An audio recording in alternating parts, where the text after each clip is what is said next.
Hello everyone, welcome to Commodities podcast. This is 𝗀𝗲𝗀𝗶𝗀 from Sharekhan, BNP Paribas. Today we have an update on silver. On the daily chart, silver has breached the previous swing high while trading with a higher high formation implying the bullish bias.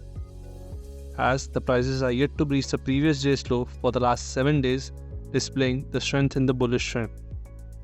The resistance for the silver should be around the level of 100% extension level at 83,750 for the day ahead. The RSI with a bullish crossover as moving within an overbought zone supports the bullish move. Therefore, any dip should be an opportunity to buy with the target around the level of 81,750 and 82,000, while the reversal should be closed below the level of 79,000.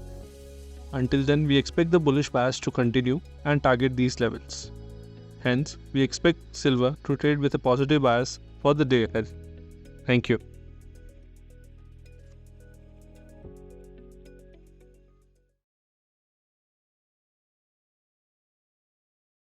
Investment in securities market are subject to market risks. Read all the related documents carefully before investing.